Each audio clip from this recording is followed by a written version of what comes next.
Jai Meher Baba. We started our New Life journey last Thursday.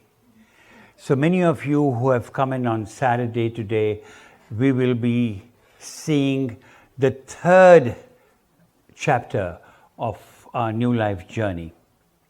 So I figured that I would give you a slight recap, a small recap on I'll start with one of the most important events of my life. An event that transformed my consciousness completely and changed the course of my life. On May 4th, 1965, after attending the Third World Religions Conference, Meher Baba called me to Guru Prasad, Pune, and I spent the entire morning with him. Of course, I spent the whole day, but the morning I sat and shared my experience of time spent at the Third World Religions Conference and the events of what happened there, which were quite dramatic, which I narrated on Thursday, and I won't go over it again. But at one point, Meher Baba, while I was narrating about the conference, I happened to say, although Iraj Jisawala was Meher Baba's interpreter and his chief male disciple, he had told me, do not ask any questions, but I got just a small opening. And I said, Baba, they asked me a lot of questions at the conference. I answered them all by your grace except one. And Baba said, what was that question? And I said, Baba, it was, how can Meher Baba say that he's God in human form? And Baba became very solemn and he said, you, Naosherwan, are God in human form. Iraj is God in human form. Francis is God in human form. I am God in human form, but I am conscious of my divinity. And therefore I can declare my godhood. And now what is my job? To make you, each one of you, conscious of your divinity. And how do I do that? I give you the gift of conviction. So last Thursday we spoke at length on this subject of conviction. So we started a New Life journey from Meherazad, and moved on to Supa, Sirur. Then we carried on to Belgaum, and then we came to Sarnath. So we've gone through all this journey these past 2 days. And now we come to Banaras.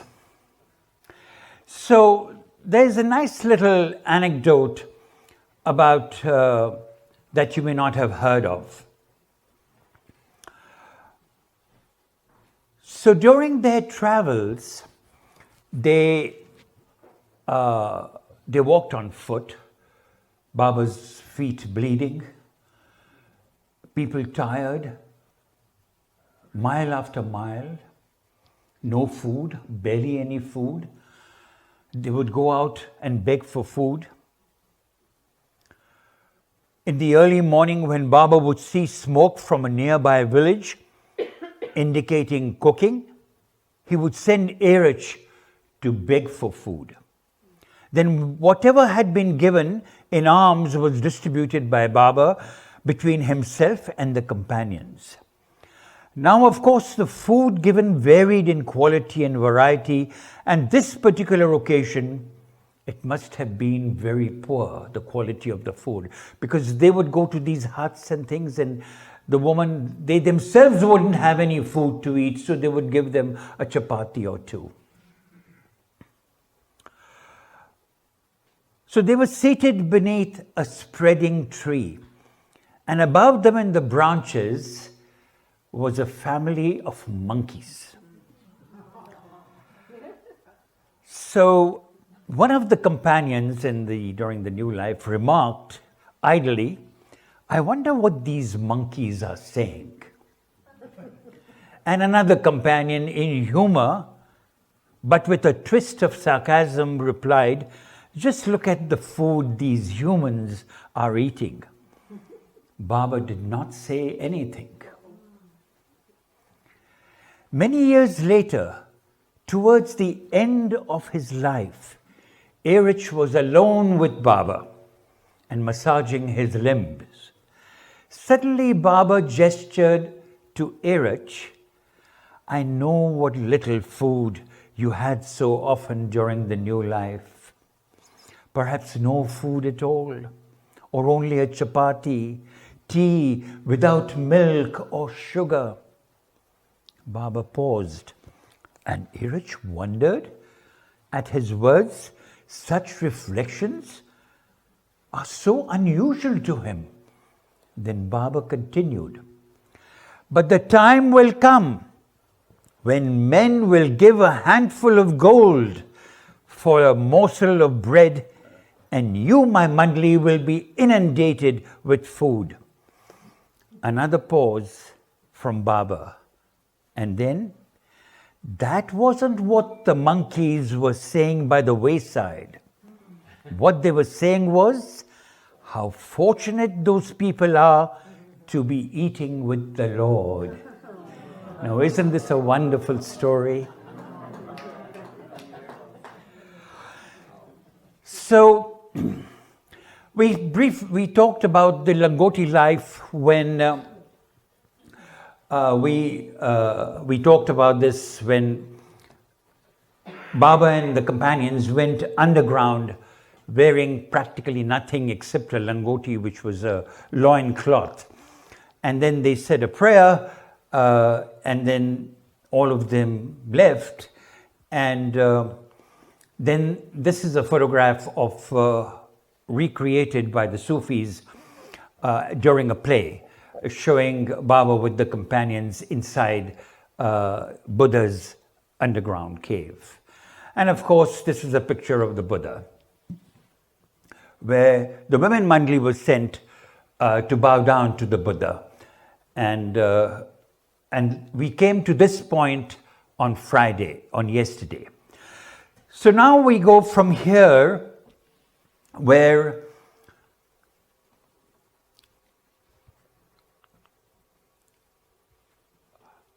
Baba sent two people,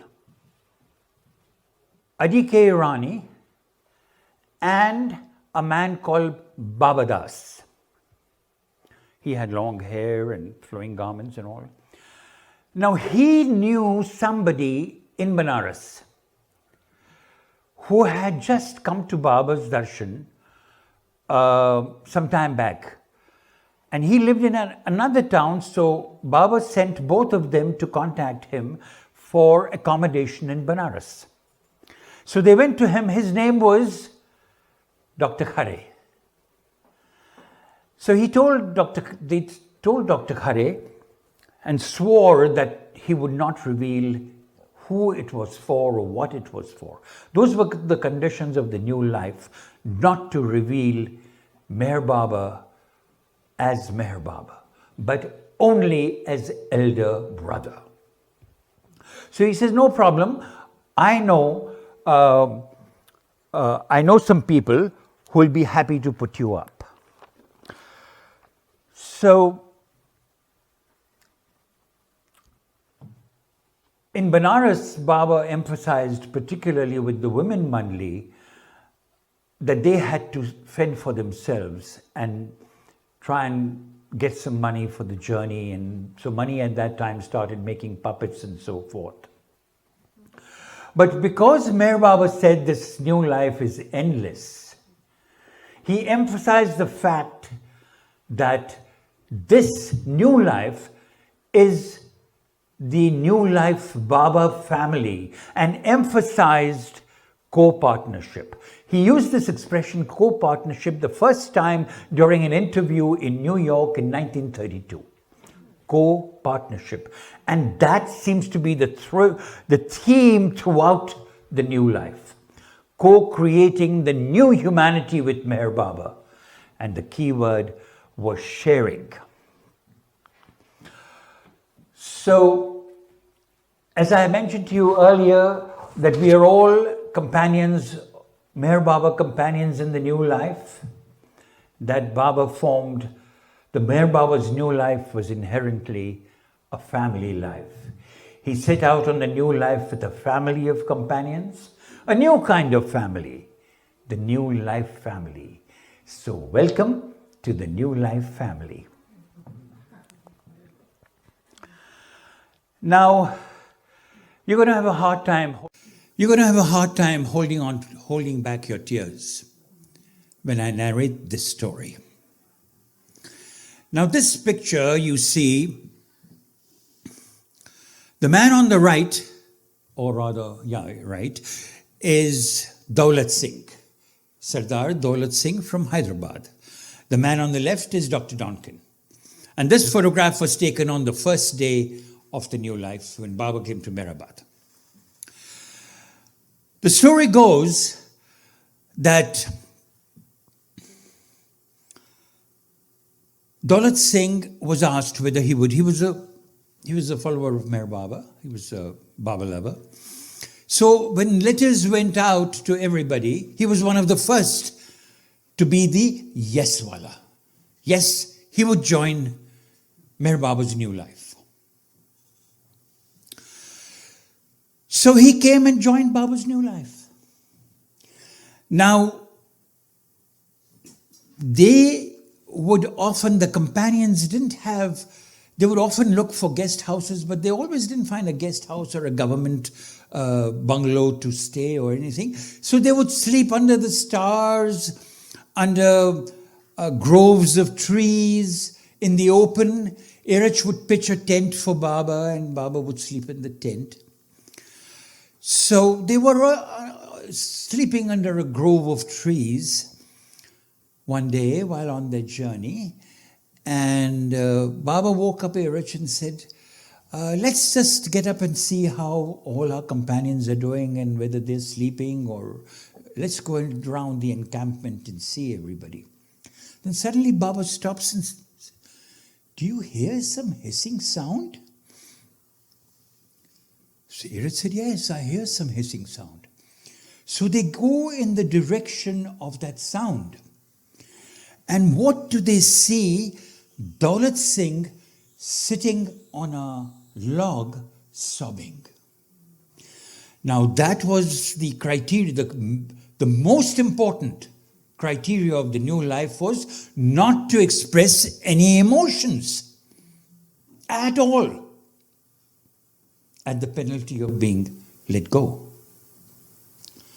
So the moment he saw Baba, he was completely taken aback. And Daulat Singh says, Baba tells Daulat Singh, you know the conditions of the new life. You cannot express any emotions, and here you are sitting and sobbing. So he tried to get out of it by saying, Baba, you came to me, I didn't come to you, and so forth. Baba says, we'll talk about this tomorrow morning. I want you to just go to sleep. So he went to sleep, got up in the morning, everybody, all the companions gathered. And Baba told Daulat to tell everybody what he experienced the previous night, that he was sobbing. So Baba said, why were you sobbing? He said, Baba, when I left for Mehrabad, 3 days later was my daughter's wedding. And my daughter begged and pleaded with me, Father, don't go. It's 3 days away is my wedding.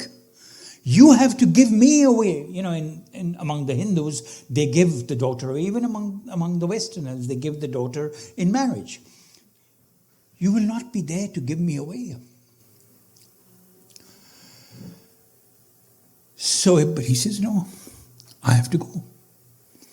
So she says, Now I know that you are not my father. So three days later, so he said, I thought of her words and I started to cry. Those words pierced my heart and I started to cry. So Baba said, you know what the conditions of the new life are, Daulat?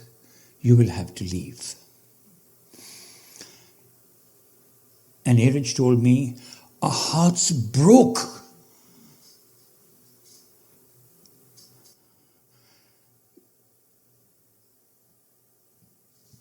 But we could not express emotion. So, so Kaka was the treasurer. They had 6,000 rupees. Gave him some money. And Baba said, Daulat, go. But follow the new life. Go to your home, go back, but follow the new life. He bowed down, he did Jai Baba, and left. So he went to his home, and his family was delighted to welcome him. They were so happy to see him. He was back. The next morning, he took his lota and walked out to beg, which shocked the family. And they begged him, please don't go out to beg.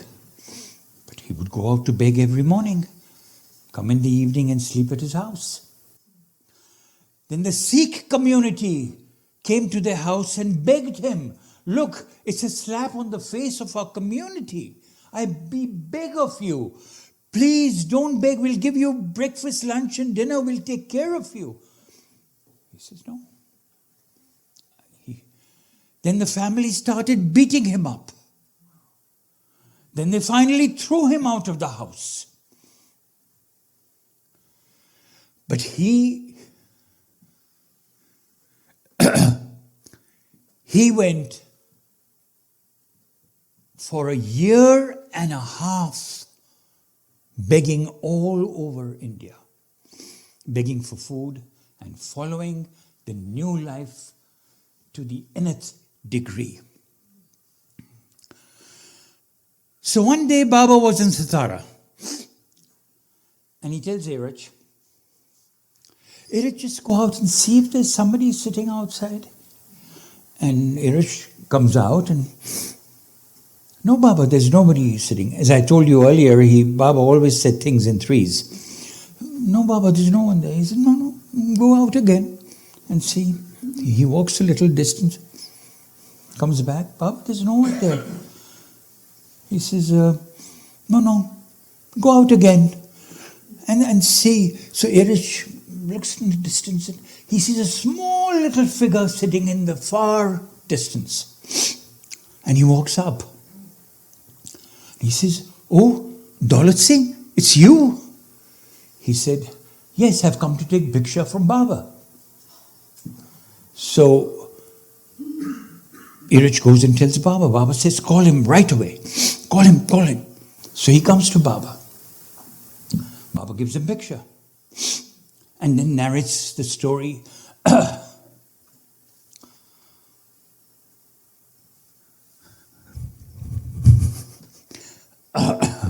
Narrates the story of what happened to him when he went home. And Mayor Baba had tears in his eyes. Baba cried tears, not Daulat Singh, Baba. Such was his devotion to the new life. So,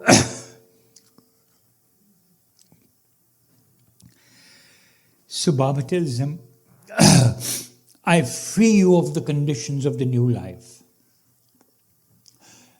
Now go back, live with your family. He was a doctor. Start your practice and live there. And I will come to see you. So when Baba went to Hyderabad many years later, not many years later, a short time later, Baba would always show ignorance of. He says, doesn't Daulat Singh live somewhere around here? He tells Iraj. He said, yes, he lives here. So Baba and Iraj went to see Daulat Singh in his house. And when they entered the house, there were two chairs. On one chair was Daulat Singh. On another chair was vacant, empty for Baba. Kept all those years. Baba went and sat on that chair and said, Daulat, I told you I would come. I've come. And then after some time, Baba left and he says, Baba, I have not given you a cup of tea. He says, my heart is full. And Baba left, and a few months later, so this is an incredible, incredible story of the new life.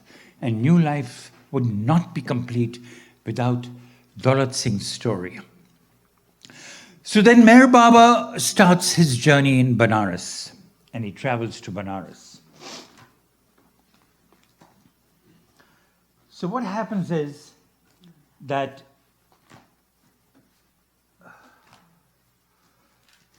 when Baba goes to Banaras, he stays at the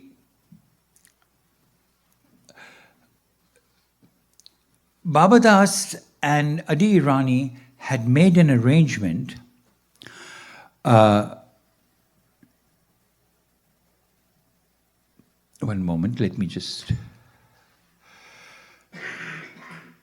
So they had made an arrangement to stay at the house of Dr. Nath. Now, Dr. Nath was a friend of Dr. Khare, so Dr. Khare had made an arrangement with Dr. Nath and said that a party would be coming and so forth. So Baba lands in Banaras and is at the train station. He gets off and with Iraj and the companions, and he starts looking around. Baba starts looking around. Suddenly he spies a man and a woman standing on the bridge. So he tells Iraj, do you see that man and woman? Why are they standing there? Haven't instructions gone out that no one should know about this party coming here? So Iraj says, Baba, this is a railway station. All kinds of people stand around waiting for people to come and so forth. It's just nothing. It's just some people standing there. He says, no, go and ask them, why are they there? So Iraj, it was always Iraj who had to do this. So Iraj goes and says, excuse me, are you waiting for somebody? He says, yes, there is a party coming. So he says, there's a party coming?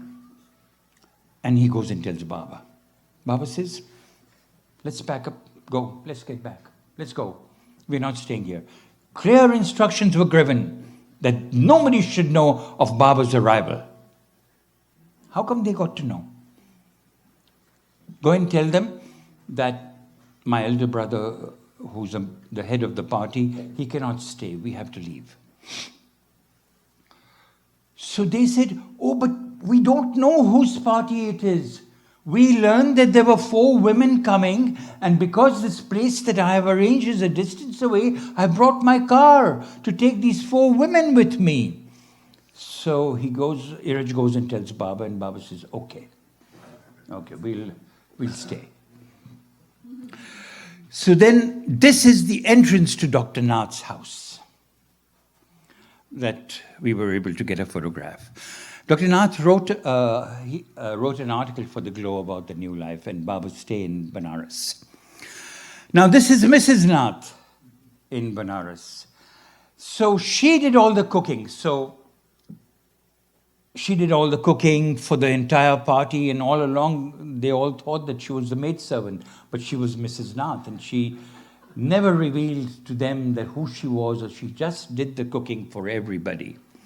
And this is Mr. Khare, who Adi and Babadas had contacted. And this is Mrs. Khare, who also helped Dr. Nath to do the cooking. So then, nobody knew about Baba's arrival in Banaras. But Dr. Khare was not very honest with this whole situation. What he did was he hired a photographer to secretly stand at a certain vantage point, telling the photographer that you will see somewhere along the way in certain streets a man wearing a long kaftan with long hair and a moustache, carrying a jholi or a bag which says, "Prem se bhiksha dijiye," please give alms with love, and a container in their hands, a container for carrying food. Now, nobody knew that. So Baba enters this particular house, and this photographer takes this secret photograph, which nobody knew. And of course, now it's a famous photograph, but it was secretly taken. So this was the begging container, the food container that they carried from place to place. There is one in a container in Ahmednagar in the museum. So this was the container that all of them had to carry. So Baba said, now today we didn't go through the mission of the new life, but what I had mentioned to you earlier was I took excerpts from the conditions of the new life, who lived the life of complete renunciation of falsehood. And these are my notes. Renounce hatred, anger, greed. But before we accept others, we must learn to accept ourselves. These are the lessons of the new life, that elements of the new life mission details. Before we point fingers at others, we must learn to look within our inner self. We all have the attributes of God: love, compassion, forgiveness, charity. But we must learn to sublimate our negativities.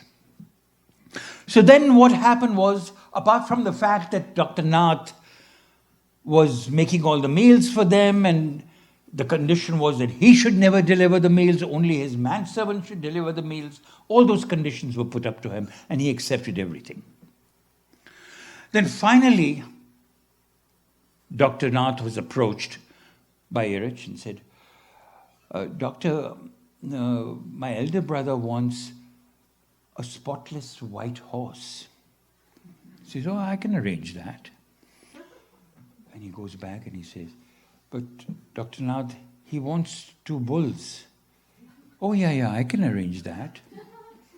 Then he says, Dr. Nath, my elder brother wants a camel. So he says, yeah, I can arrange that. Then Erich goes and says, my elder brother wants 2 asses. So he says, asses? Who goes on a pilgrimage with asses? So he says, no, my elder brother wants them. So this is a picture of the caravan of animals painted by Diane Cobb. And you can see Erich on the right carrying his bundle of things, and there are others. This is the bell around the camel's neck. That when the camel walked, that bell would ring and people would get out of the way, because the camel, as you can see in the next one, the horse and then the camel and the cart. So, who lived the life of complete renunciation of lies. Baba emphasized that tremendously during the new life, not to let go the hand of truth. Lies is an addiction. We must consciously speak the truth. But one day I asked Erich, I said, Erich, if you had to describe Baba in a few words, I don't mean avatar or God-man or something like that. Just in a few words, if you had to describe him, how would you describe him? So he said, I can only repeat what Francis Brabazon wrote. Truth and truth's body. That is who Meher Baba is. So during their travels, they traveled on foot, they traveled by bus, they traveled by train, they traveled by any means of accommodation, and Baba often had to travel in a bullock cart, as you can see in this image.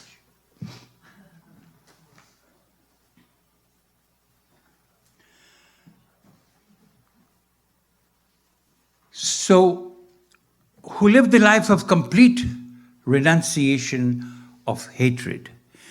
In our family of Baba lovers, we have people of all shades. And in our lives, we meet people of all shades. But we must not hate or discriminate against them. Forgiveness is very important to become a loving companion.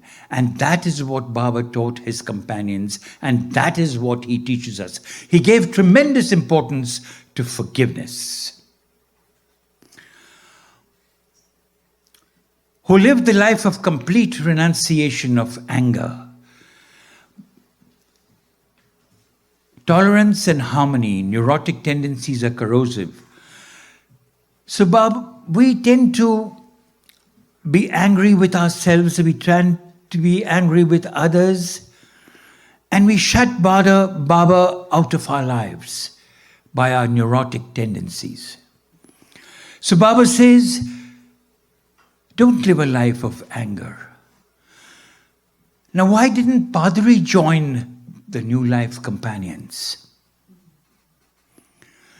Baba was absolutely certain that Padri would join the New Life. Padri was the only one who was a no-wala. Why? Because he said he could not control his anger. That was the reason. Although later on he came and helped and so on and so forth. So as I told you yesterday, and I read some of the prayers in the New Life, there was constant prayers, and here is a picture of Meher Baba praying. But there it's standing on the other side. Meher Baba, there were constant prayers in the New Life.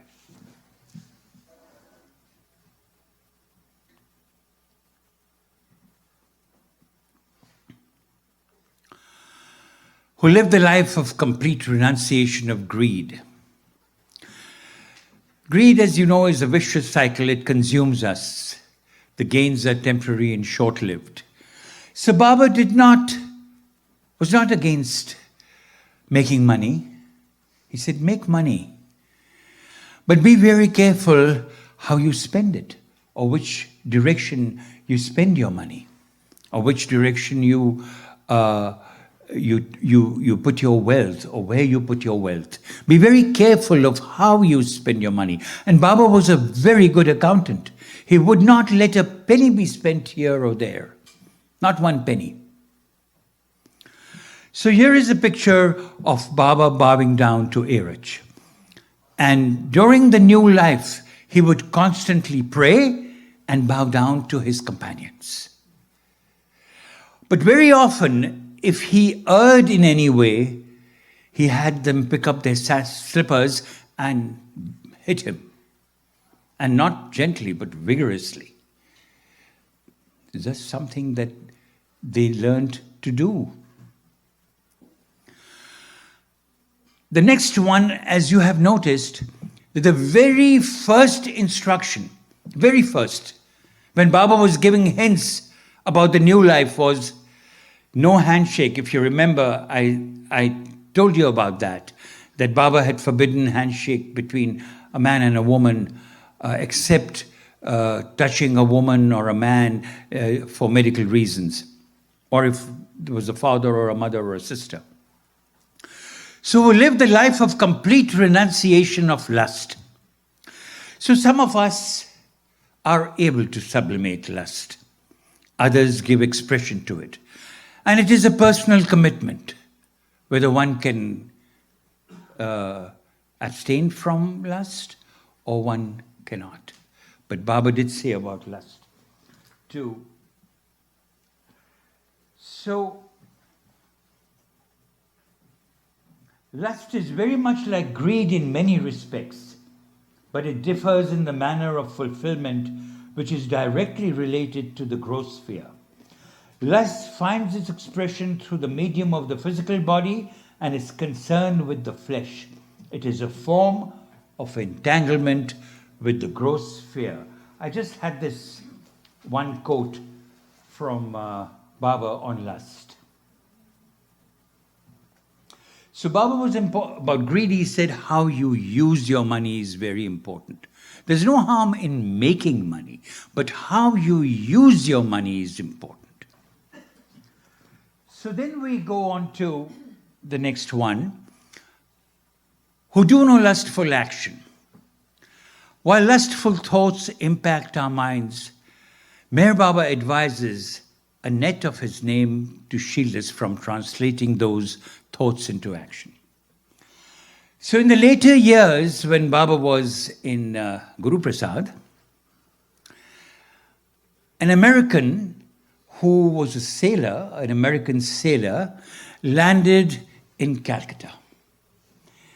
And he had heard about Meher Baba and very much wanted to meet Meher Baba and have Meher Baba's darshan. So he wrote to Baba and said, Baba, can I come to see you? And Baba said, yes, come. I can give you 15 minutes or something like that. So he came to Guru Prasad. So introduced himself, he sat down, he said he was a sailor, he was traveling on various boats and so forth. So Baba jocularly asked him, is it true that you have a girl at every port? So he just broke down. He says, Baba, I have a severe problem with lust. Severe. Save me. Help me. I just cannot contain myself. I cannot get away from lust. So Baba said, this entire story is narrated in the book that we published called The Ancient One. The story was narrated to me by Iraj. So Baba said, when thoughts of lust come when they come, don't hold them back. Let them come and let them pass out. Let them come and let them pass out. Don't put them into action. But how will you do that? How will you contain that lust? He says, keep a net around yourself, the net of my name. So every time the thoughts of lust impact you, utter my name and don't translate those thoughts into action. So that was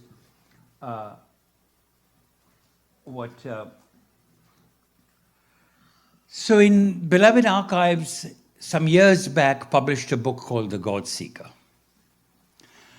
Now, it was based on the diaries of Minu Kharas. And why is that book so important? Because that book essentially details the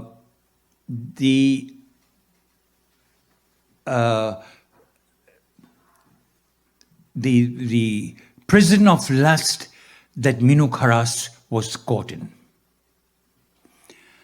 He was madly in love with a married woman.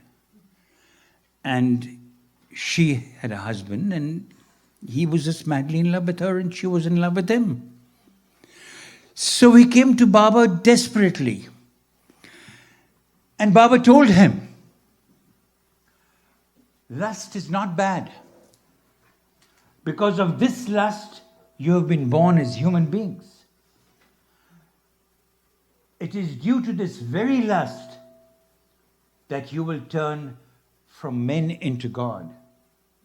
Baba also told him, lust is necessary for evolution. It starts developing in the vegetable forms. With the increase of lust, there is advancement of evolution.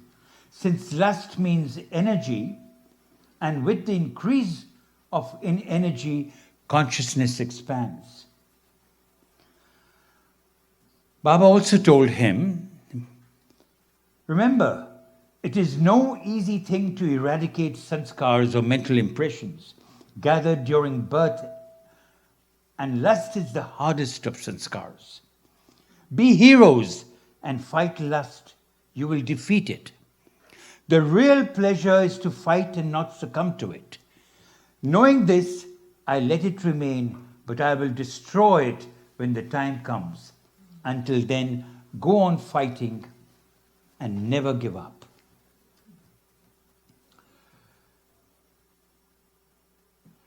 And then he addressed him directly, Minukaras.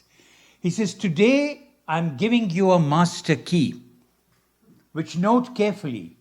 He who always loves me, loves is in me, but he who always engages in lust keeps away from me. Be very, very careful. If you really desire to be near and with me, avoid lust. As soon as you are dragged heavily by lust, close your eyes and try to concentrate at the root of the nose between the two eyes and think of me. Do not do this for a long time. And that's what he practiced. But this, Baba told Minukaras. Further, Baba told him, love lifts a man up, while passion or lust drags him down below. Do not worry for being lifted up by love. Worry for being pulled down by lust. It follows that you are not pulled down, you will automatically be pulled down. You know, passion is really very trivial. It is just a number of hugs and kisses, and finally the act, a couple of moments of pleasure. Immediately the realization comes that one has been brought down by lust. But such realization is false, for it does not last eternally. Though a person may say to himself, that was the last time, he never gives it up.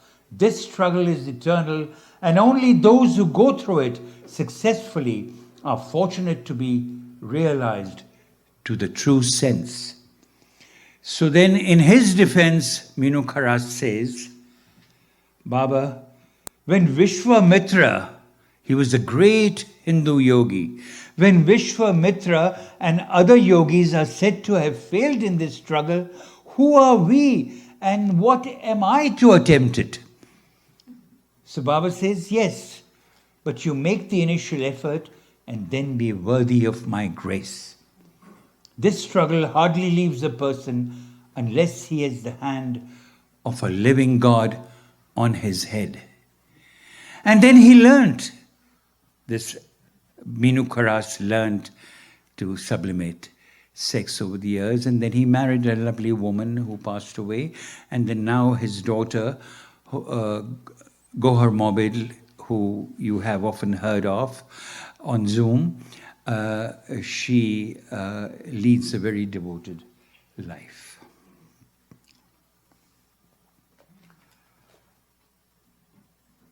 So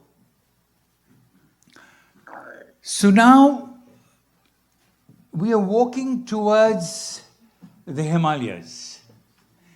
We are walking towards Dehradun, the town of my birth, where I grew up, studied, educated, and then left Dehradun to take up a job later on. So the first stop that Baba made was at a YMCA when he entered the borderline of Dehradun. He stayed here. But I'll also continue talking about the new life. So who do no harm to anyone, preserving the planet by not harming humans and animals and preserving plant life. Now, I spent 2 decades in the United Nations working with the developing countries. My job was to publicize the terrible situation that the people in the developing countries were facing. And I would constantly write press releases and distribute them.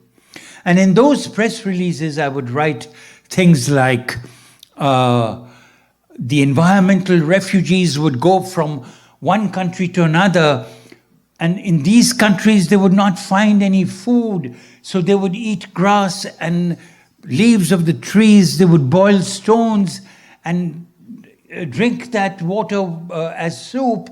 So my job was to create, and I was a public relation manager, my job was to create a situation to let the world know what was the suffering of the developing countries.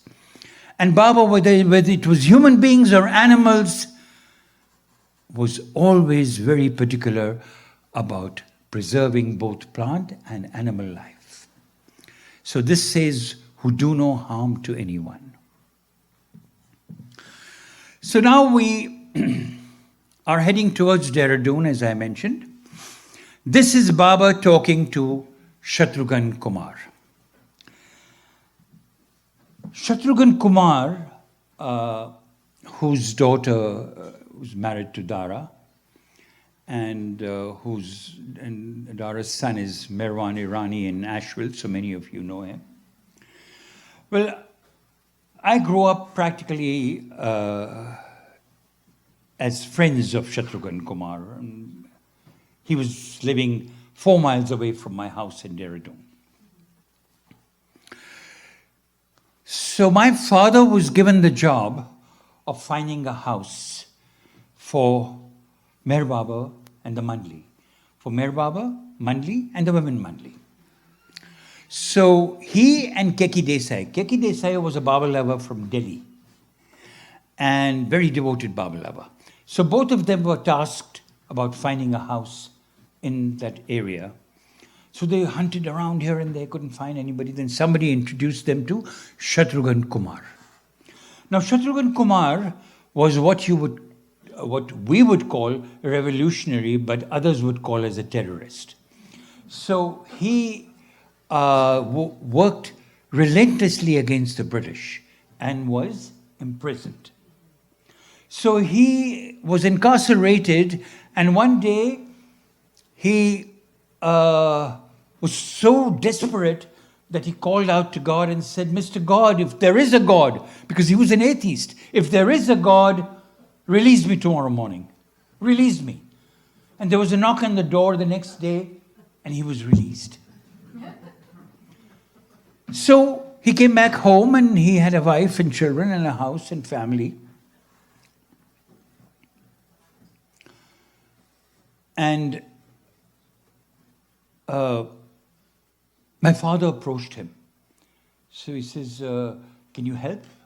There is a spiritual master who's coming here. And now don't tell me all that nonsense about spiritual masters. I'm an atheist. I don't believe in God. Just tell me how much rent are you going to pay me? So that was the interaction that my father had with him initially. He even went and took a copy of the Perfect Master and gave him to...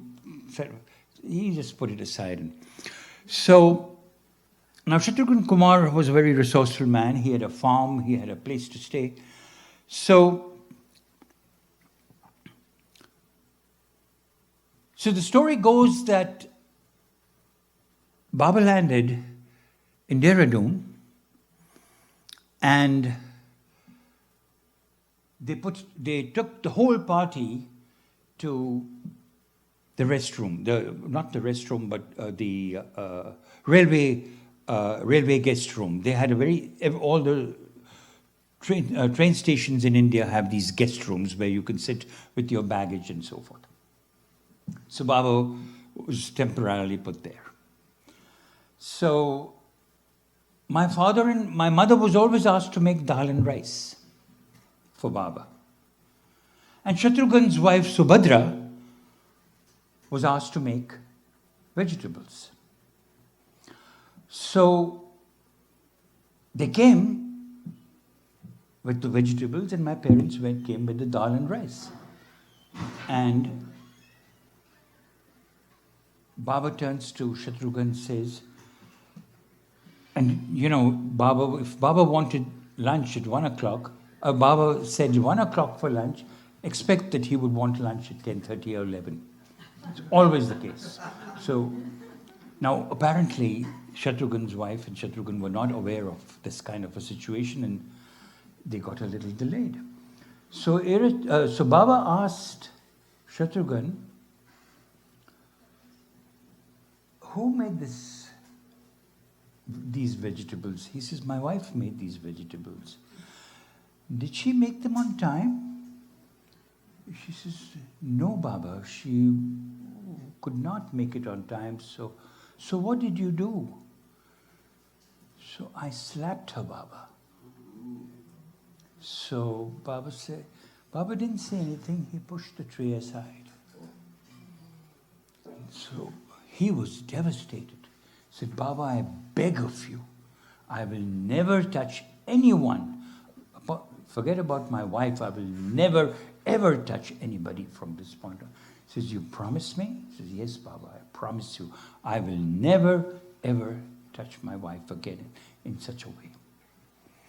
So this was the story about Shatrughan Kumar. And of course, then in the later years, he became a very devoted disciple of Meher Baba. As you all know, he became a part of the Mandli, more or less. So Meher Baba emphasized not backbiting. Baba said that it smacked of superiority. I am better than you are. So he was, and we all know about backbiting. Baba lovers know so well because we are constantly backbiting. So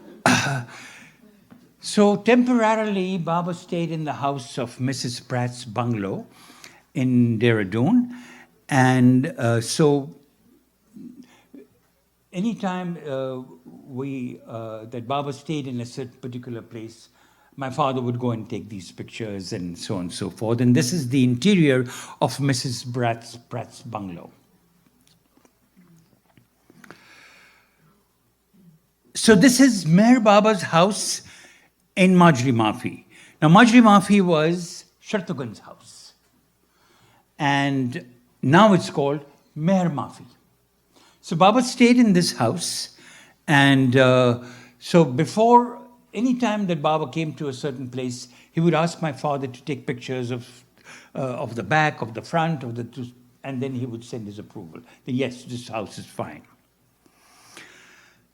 Now this man on the left is my father, Keki Nalawala, and this man on the right is Keki Desai. So so my father actually came in contact through Keki Desai. But how did Keki Desai come into Baba's contact? It's a quick story. So when Baba went to Navsari in the early years, Keki Desai was a college student. So Baba gave a darshan program, and he gathered a group of students and stormed the house and tried to burn the house down with Baba in it. So fortunately, Baba went into the back room and all that, and then Baba was not the kind of person who would run away. So he called all these students and talked to them and explained them and things like that. So then Keki Desai gradually came to accept Meher Baba and was so devoted to Baba that in the later years, if you mention Baba's name to him, he would start sobbing.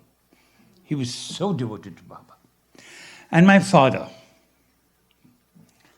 So although my father was a no-wala, because my mother had a physical ailment, my father worked very hard for Baba, whatever he asked him. So before Baba came to Dehradun,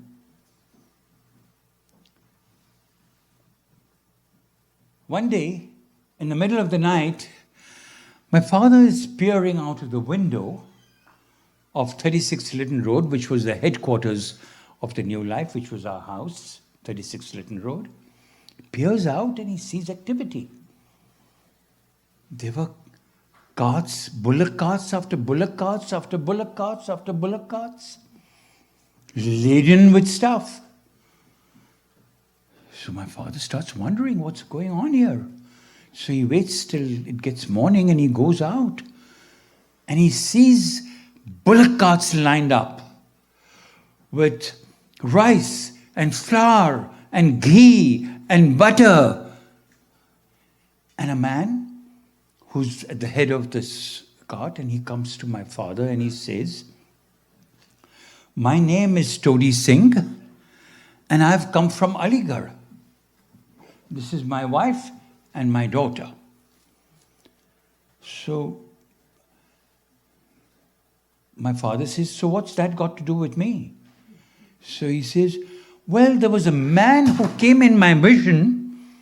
A man came in my vision and told me to bring all these foodstuffs. And that this was the house that this vision showed me. That is our house." So Baba says, "No, there is no man. There is no party coming here." So my father was given strict instructions not to reveal that Baba was coming to Dehradun. So he said, "No, there's no party. You got it all wrong." And so the man says, "Okay, I'll wait." So then my father goes to the train station when Baba arrives, and Baba says, "Keki, how is it all going?" He says, my father's first words were, and these are his exact words, "Baba, there's a headache." He said, "What headache?" He says, "Baba, there is this man with carts and carts and cartloads of foodstuffs." "Okay, call him." So my father calls him. He comes to see Baba, and the moment he walks in, he says, "That man told me to come here," pointing to Baba. So Baba says, "You brought all these foodstuffs? Do you expect me to cook?" He says, "No, Baba, I brought my wife and daughter. They'll be the one who'll cook." So a place was set up for them, and they served Baba. And then after some time, Baba said, "Okay, now it's time for you to go back to Aligarh." But by that time, this man had become a must. So they said, "Todi Singh, where are you going?" "Baba Jane." Baba knows. "Todi Singh, what are you eating?" "Baba Jane." Baba knows. Every question they asked, Baba Jane. So he went back to Aligarh, and then he started thinking, if Baba comes here in a disguise, how will I know that this is Mayor Baba? So what he does is, he was a fairly wealthy man. So what he does is, he sets up a langar. Now, if you know the Sikh religion, it's in their religion to set up a food place at every Gurdwara. Gurdwara is their place of worship. So they set up a langar where they give food out on weekends, free of cost, to everyone who comes there. So he started this langar and gave out free food every weekend till his money had been exhausted, and then he died. So this is the story of Todi Singh.